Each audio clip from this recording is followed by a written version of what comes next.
গতকাল দুপুরে পর্ণশ্রীতে বিজেপির নির্বাচনী কার্যালয়ের সামনে পোস্টার ছেঁড়া, ব্যানার ছেঁড়া সহ তাণ্ডবের ঘটনায় এবার নতুন মোড়। ঘটনায় জড়িত থাকার অভিযোগে তৃণমূল প্রার্থী রত্না চট্টোপাধ্যায় সহ 7 জনের নামে এফআইআর দায়ের হয়েছে, এমনটাই খবর কমিশন সূত্রে।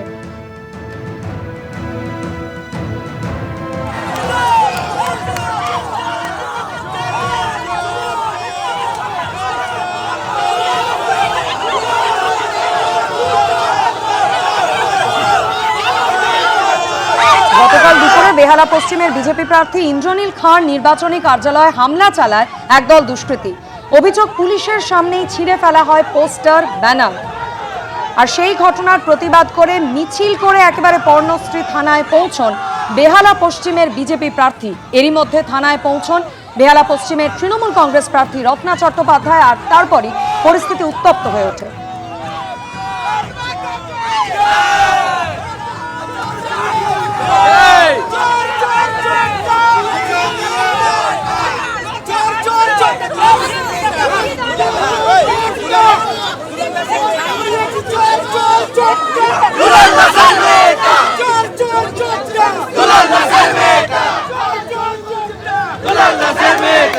রত্না চট্টোপাধ্যায়কে লক্ষ্য করে চোর স্লোগান দেন বিজেপি কর্মী সমর্থকরা, পাল্টা স্লোগান তোলেন তৃণমূল কর্মীরাও। বিজেপি কর্মীদের দিকে তেড়ে যেতে দেখা যায় রত্না চট্টোপাধ্যায়কেও।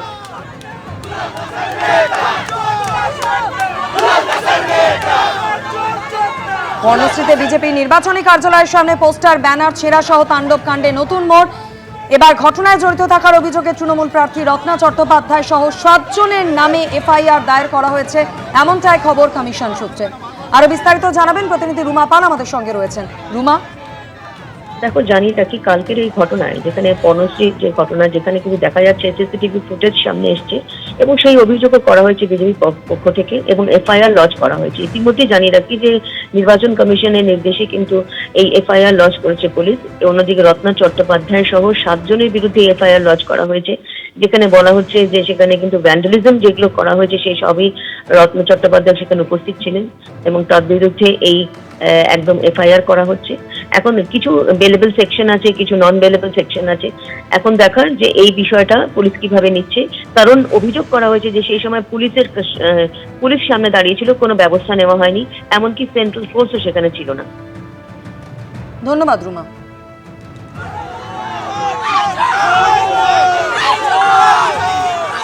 কোচবিহারের সভা থেকে প্রধানমন্ত্রী নরেন্দ্র মোদী বোথাবাড়ি কাণ্ড নিয়ে সরব হয়েছেন তৃণমূলের ইস্তেহার নিয়ে। তৃণমূলের ইস্তেহার প্রকাশ করেছে, কিন্তু তার নাম বাংলা ভাষায় রাখেনি। আপনারা জানেন তো ইস্তেহার শব্দ কোন পরিপ্রেক্ষিতে ব্যবহার করা হয়েছিল? প্রধানমন্ত্রী আক্রমণ জানিয়েছেন যে তুষ্টিকরণে ভয়ঙ্কর খেলায় বাংলার সম্মান সংস্কৃতি মুছে দেবার ষড়যন্ত্র চলছে। শুনুন। टीएमसी ने अपना घोषणा पत्र जारी किया, लेकिन उसका नाम उन्होंने बांग्ला भाषा में नहीं रखा, बल्कि उसे इश्तेहार कहा जा रहा है। आप सोचिए, ये कैसे बंगाल की पहचान को बदल रहे हैं। आप जानते हैं ना, इश्तेहार का इस्तेमाल बंगाल में किस लिए हुआ था? 1905 में मजहबी ताकतों ने बंगाल में लाल इश्तेहार जारी किया था। उसके बाद हिंदुओं का नरसंहार किया गया था। टीएमसी हमें उसी की याद दिलाना चाहती है। आपको भूलना नहीं है, यहां निर्मम सरकार में खुलेआम धमकी दी रही है। ये खास मजहब के लोग बंगाल में हिंदुओं का रहना मुश्किल कर देंगे। तुष्टीकरण का ऐसा घिनौना खेल बंगाल के सम्मान और बंगाल की संस्कृति को मिटाने का ऐसा षड्यंत्र, लेकिन अब बहुत हो गया।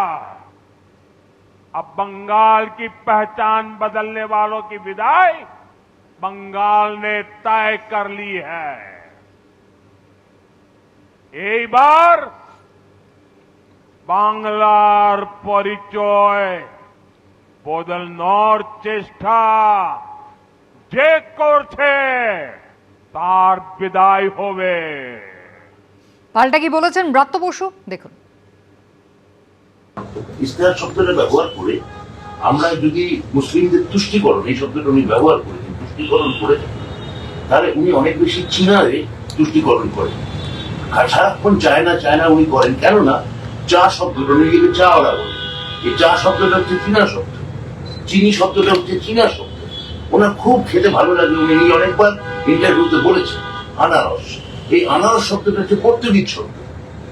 উনি যদি জানতেন যে বাংলা শব্দ ভান্ডারে বা ভারতবর্ষে যেটা ইন্দো ইউরোপিয়ান ল্যাঙ্গুয়েজ এবং তারপর যে আঞ্চলিক ভাষাগুলো গড়ে ওঠে, তার মধ্যে একটা ভাষা আরেকটা ভাষার মধ্যে ঢুকে পড়ে। একাধিক গুজরাটি শব্দ আছে যেখানে বাংলা ভাষা ব্যবহার করা হয়। এই যে আপনি আজকে ম্যানিফেস্টো বললেন, ম্যানিফেস্টো শব্দটা তো ইটালিয়ান শব্দ, এটা ইংরেজি শব্দই নয়। তাহলে একই সঙ্গে বাংলা এবং বাঙালিকে অপমান করছে।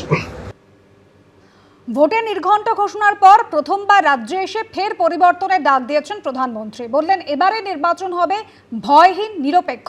তৃণমূল যখন এসআইআর ইস্যুতে বারবার নির্বাচন কমিশনকে নিশানা করে চলেছে, তখন প্রধানমন্ত্রী বললেন কমিশনের ওপর তার সম্পূর্ণ ভরসা রয়েছে। আর অন্যদিকে গতকাল একের পর এক সভা থেকে ইভিএম এ কারচুপির অভিযোগে তীব্র আশঙ্কা প্রকাশ করেছেন মমতা বন্দ্যোপাধ্যায়। इस बार बंगाल में निष्पक्ष चुनाव होगा, इस बार निर्भय चुनाव होगा और इस बार परिवर्तन का चुनाव होगा। ইভিএম মেশিন খারাপ করে দেবে অনেক জায়গায় প্ল্যান করে, সেই ইভিএম মেশিন সারাতে আসলে দেবেন না। ভোটে নির্ঘণ্ট ঘোষণার পর পশ্চিমবঙ্গে প্রথম জনসভা, সেখান থেকে ফের পশ্চিমবঙ্গে পরিবর্তনের ডাক দিলেন প্রধানমন্ত্রী। বললেন এবার নির্বাচন হবে ভয়হীন, নিরপেক্ষ। আর তৃণমূল যখন এসআইআর ইস্যুতে বারবার নির্বাচন কমিশনকে নিশানা করে চলেছে, তখন প্রধানমন্ত্রী বললেন কমিশনের ওপর সম্পূর্ণ ভরসা রয়েছে তার। बंगाल के भविष्य के लिए दीजिए, इस बार वोट अपने अधिकार के लिए दीजिए। बीजेपी उम्मीदवार को वोट देकर परिवर्तन पर मोहर लगाइए। मुझे चुनाव आयोग पर पूरा भरोसा है। इस बार बंगाल में निष्पक्ष चुनाव होगा, इस बार निर्भय चुनाव होगा और इस बार परिवर्तन का चुनाव होगा। অন্যদিকে আবার শমশেরগঞ্জ, জিয়াগঞ্জের সভা থেকে কখনো ইভিএম এ কারচুপি তো কখনো মনোনয়ন জমা দেওয়ার চক্রান্তের আশঙ্কা প্রকাশ করলেন মমতা বন্দ্যোপাধ্যায়। ইভিএম মেশিনে এক থেকে যত বুথ গুনতে হবে, আর 5টা করে সিম্বলও যদি থাকে 5টাতেই টিপে টিপে ভোট দিয়ে দেখবেন সেখানে ভোটটা ঠিক মতো পড়ছে কিনা। ইভিএম মেশিন যখন চেক করবেন ভিভিপ্যাট যেন থাকে, এটা দেখে রাখবেন। আমাদের দাবি বাইরে থেকে গণতন্ত্রের রক্ষক মানুষ যাতে দেখতে পারে ওই EVM machine central force check করছে কিনা, কোন চিপ ঢুকাচ্ছে কিনা, হ্যাক করছে কিনা। ওরা পারে না, এমন কোনো কাজ নেই। গত 14ই মার্চ ব্রিগেডের সভা থেকে পশ্চিমবঙ্গে লড়াইয়ের সুর বেঁধে দিয়েছিলেন প্রধানমন্ত্রী। রবিবার কোচবিহারের সভায় তিনি বলেন তৃণমূলের পাপের ঘড়া পূর্ণ হয়েছে। পাল্টা জবাব দিয়েছে তৃণমূলও। कुछ दिन पहले राजधानी कोलकाता के ब्रिगेड ग्राउंड से मैंने बंगाल में परिवर्तन महाअभियान की शुरुआत की थी। ब्रिगेड ग्राउंड की वो ऐतिहासिक तस्वीरें, वो जन सैलाब, जनता का उत्साह, जनता का जुनून, तब से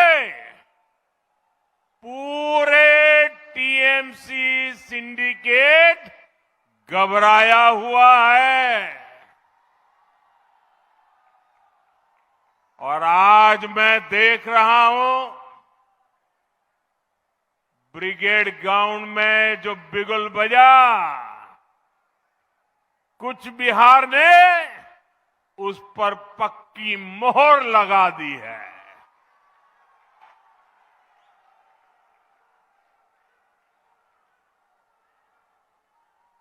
इस माहौल और हुजूम ने ये पक्का कर दिया है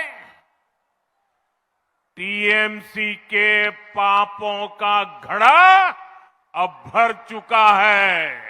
প্রধানমন্ত্রী নির্বাচন কমিশনের উপর পূর্ণ আস্থা আছে বলেছেন, কারণ ওনার দলের এজেন্ট, ওনার দলের দালাল, ওনার দলের শাখা সংগঠন, ওনার দলের গণসংগঠন, তো ওদের দিয়েই তো বিজেপি কাজ করাচ্ছে। তো ওদের উপর আস্থা রাখবে না তো কাদের উপর আস্থা রাখবে? উত্তরবঙ্গ বিজেপির শক্ত ঘাঁটি, সেখান থেকেই নির্বাচনী সভা শুরু করে পরিবর্তনের ডাক দিলেন নরেন্দ্র মোদী। কিন্তু পরিবর্তন কি হবে, নাকি ফের ক্ষমতায় আসবে তৃণমূলই? উত্তর মিলবে 4 মে। আশাবুল হোসেন, শিবাশিস মৌলিক, সুদীপ্ত আচার্য, এবিপি আনন্দ। এবিপি আনন্দ, এগিয়ে থাকে, এগিয়ে রাখে।